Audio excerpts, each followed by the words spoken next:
There are 4 candidates on the ballot. Voters will go to the high school on April 5th. They can only vote for 2 of the 4. Why should one of their votes go to John Costello?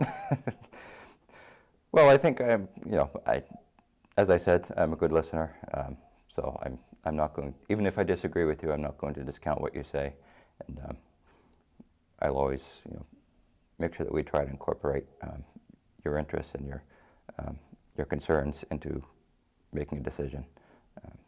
Both at public meetings and when we're having our negotiations, when we're having our our subcommittee meetings, most of which are public as well. I will always make sure that that you have a voice. And as well, as you've mentioned, I've been on both sides of the desk. I've also used to substitute, so I've seen both sides, and that's probably the biggest reason. Well, one reason why is I hope you like the colors of my signs. It was kind of funny because when I first ran, I says, I'll put out a few signs, and I says, let's bring back something.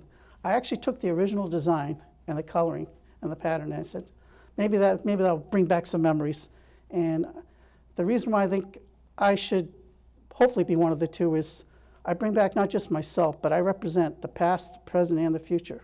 From all my various strong bonds and connections with the community, whether it's parents, students, RTMs, I've always felt that they were the strongest element before we changed the town council form of government. We have people out there that we can talk to, both professionals and concerned citizens that can tell us how this community works. And I think that I'm trying to do a strong job, and I wish I had done more in the last few years, but obviously I was in a little cubbyhole as a finance committee member just looking at the numbers. But it's important, I think, right now that we do talk more to people. I mean, especially with COVID and the way people tend to self-isolate our generation, share ideas, push forth ideas, and not just talk about them. We've got to push forth and be active about it. And then if we fall short, can't say we didn't try. And I think that's the difference, that I really want to see some activity that shows that we're actually looking at the strong bonds within the community to get where we're at. And of course, appropriately, we want to see the direction of the superintendent. We want to obviously advocate for him because he's someone that the school committee and the community hired and embraced. We'd like to see some of his vision come through too. Well, the first I'd say is just go out and vote. I mean, we shouldn't let the 7% of the population decide such a big thing. That's my first spiel. So even if you're going to vote against me, just please vote. I mean, that is my #1 thing. I'd love to see 99% out there, and if I lost, I'd be smiling ear to ear. But to vote for Ethan Hamilton is to look at what has actually happened in the 6 years that has transpired. There were so many issues that we had to tackle right off the bat. I remember when I started on, we were talking about an Afghan painting. We were talking about Allen Ave. There were so many little issues that could have been cleared up so easily, but we just let them hang around. And when I got on, I put the charge, like, let's put these small issues that are easy to clear to bed, and then we'll tackle the big issues. And I think if you watch, we have tackled some of the small issues. We still have a ton of more issues that we're looking at, but we continually to improve. And I hold the administration responsible, and they hold me responsible to do a good job. And I think if you've been watching, you've seen that the district's really improved in the last 6 years. First of all, because I don't have experience as a school committee, but I have experience.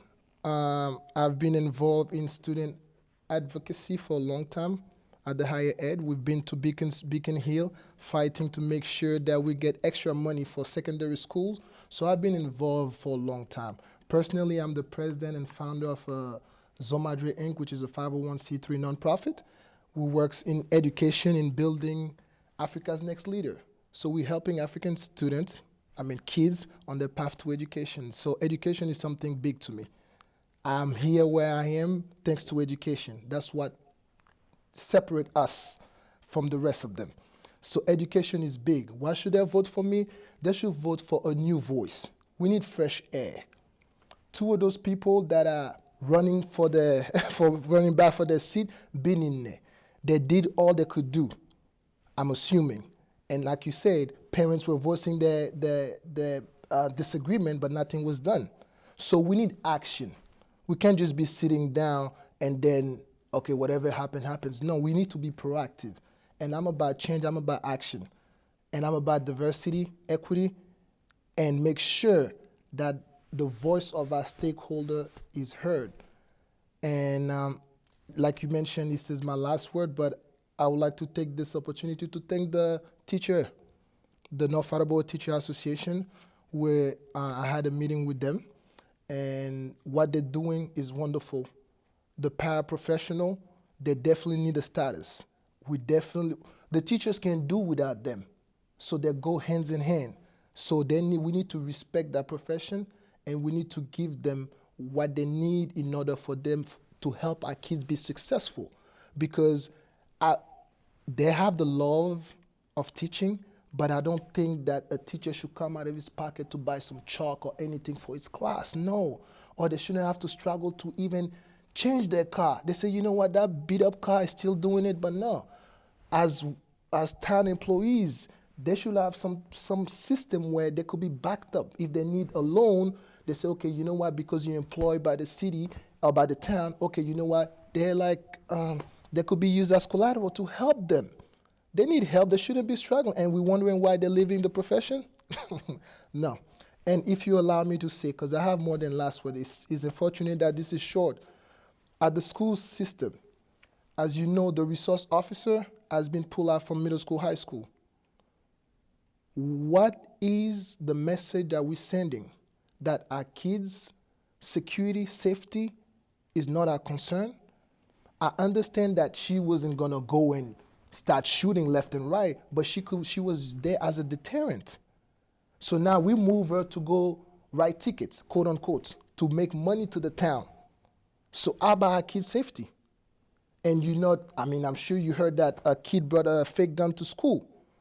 We're hoping for the best, but we have to prepare for the worst. And I think those are no good signs that we're sending. These are no good messages that we're sending out. Thank you so much.